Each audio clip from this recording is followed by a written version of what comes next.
ನಮಸ್ಕಾರ ರೀ ಎಲ್ಲರಿಗೂ. ಬನ್ನಿ ಎಂಟರ್ಟೈನ್ಮೆಂಟ್ ಬಗ್ಗೆ ಮಾತಾಡೋಣ. ಸೊ ಇವತ್ತರ ನೋಡಿದ್ದೀನಿ ಮತ್ತೊಂದು ಫಿಲ್ಮ್, ಯಾವುದಪ್ಪ ಅಂದ್ರೆ ಪಾನ್ ಮ್ಯಾನ್ ಅಂತ. ಸೊ ಇದು basically Malayalam film industry film ರೀ. ಸೊ ಇದು ಜಿಯೋ ಹಾಟ್ಸ್ಟಾರ್ ಆ್ಯಪ್ನಾಗ ಅವೈಲೇಬಲ್ ಐತಿ. ಸೊ ಇದು ಮಲಯಾಳಂ ಬಿಟ್ಟು ಕನ್ನಡ, ತಮಿಳ್, ತೆಲುಗು, ಹಿಂದಿ ಭಾಷೆದಾಗ ಇಂಗ್ಲೀಷ್ ಸಬ್ ಟೈಟಲ್ಸ್ ಜೊತೆಗೆ ಐತ್ರಿ. 2 ತಾಸು 5 ನಿಮಿಷ ಫಿಲ್ಮ್ ಐತ್ರಿ ಇದು.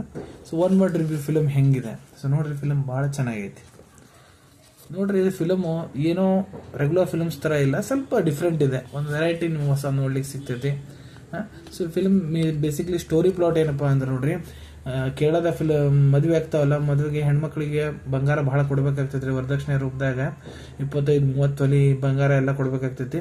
ಸೊ ಒಂದು ಬಡವ ಕುಟುಂಬ ಇರ್ತೈತಿ, ಅವ್ರಿಗೆ ಅಷ್ಟು ಕೊಡೋಕ್ಕಾಗಂಗಿಲ್ಲ. ಸೊ ಅಲ್ಲಿ ಏನು ಮಾಡ್ತಾರಪ್ಪ ಅಂದ್ರೆ, ಬಂಗಾರ ಅಂಗಡಿಯಿಂದ ಮೊದಲೇ ಲೋನ್ ತೊಗೊಂಡ್ಬಿಡ್ತಾರೆ, ಅಷ್ಟು ಗೋಲ್ಡ್ ತೊಗೊಂಡಾದ್ಮೇಲೆ ಮದುವೆಗ ಬರೆಸ್ತಾರೆ ನೋಡ್ರಿ. ಎಲ್ಲರೂ ಜನ ಎಲ್ಲ ಬರಿಸಾದ್ಮೇಲೆ ಅದು ಅಮೌಂಟ್ ಏನು ಕಲೆಕ್ಟ್ ಆಗುತ್ತೆ ನೋಡ್ರಿ, ಅದನ್ನೆಲ್ಲ ಸೇರಿಸಿ ಅವ್ರಿಗೆ ಕೊಟ್ಟು ಬಿಡ್ತಾರೆ.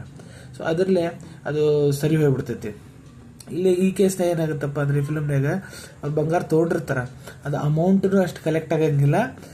ಅಮೌಂಟ್ ಕಲೆಕ್ಟ್ ಆಗಲಿಲ್ಲ ಅಂದ್ರೆ ಎಷ್ಟು ಬಂಗಾರದ ಅಮೌಂಟ್ ಕಲೆಕ್ಟ್ ಆಗೋದನ್ನು ಹೊಳ್ಕೊಡ್ಬೇಕಲ್ರಿ ಅವ್ರಿಗೆ, ಅದನ್ನೂ ಕೊಡಂಗಿಲ್ಲ. ಸೊ ಇದ್ರಾಗ ಆ ಏಜೆಂಟ್ ಅಜೀಶ್ ಅಂತ ಬ್ಯಾಸಿಲ್ ಜೋಸಫ್ ಪ್ಲೇ ಮಾಡ್ಯಾರ್ರಿ ಕ್ಯಾರೆಕ್ಟರ್.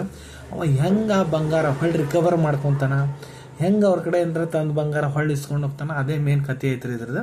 ಇದ್ರಾಗ ಕೇಳೋದ್ ಕಲ್ಚರ್ ಬಗ್ಗೆ, ಅಲ್ಲಿ ನೇಚರ್ ಬಗ್ಗೆ, ಕೇಳೋದ್ ಬ್ಯೂಟಿ ಬಗ್ಗೆ ಭಾಳ ಚಲೋತ್ನಾಗ ತೋರಿಸ್ಕೊಟ್ಟಾರ್ರಿ. ಸ್ವಲ್ಪ ಡಿಫ್ರೆಂಟ್ ಇದೆ ಕತೆ. ಸೊ ನೋಡ್ರಿ, ಜಿಯೋ ಹಾಟ್ಸ್ಟಾರ್ ಅವೈಲೇಬಲ್ ಐತಿ. ಸೊ ಕನ್ನಡದಾಗನೇ ಐತ್ರಿ, ಇದು ನೋಡ್ಬೋದು. ಸೊ ನೋಡ್ರಿ, ನಿಮಗೂ ಇಷ್ಟ ಆಗುತ್ತೆ ಇದು. ಯಾರೇನಾದ್ರೂ ನೋಡಿಲ್ಲ, ಹೋಗಿ ನೋಡ್ರಿ. ಸೊ ನೋಡಾದ್ಮೇಲೆ ನಿಮಗೆ ಹೆಂಗೆ ತಿಳಿಸ್ತಾನೆ ಅಂತ ಕಮೆಂಟ್ ಸೆಕ್ಷನ್ನಾಗ ತಿಳಿಸೋದು ಮರ್ಯಾಕೆ ಹೋಗ್ಬಿಡ್ರಿ. ಸಿಗೋಣ ಹೊಸ ವಿಡಿಯೋದಾಗ ಒಂದು ಹೊಸ ವಿಷಯ ಜೊತೆಗೆ. Till the end, take care. ಧನ್ಯವಾದಗಳು.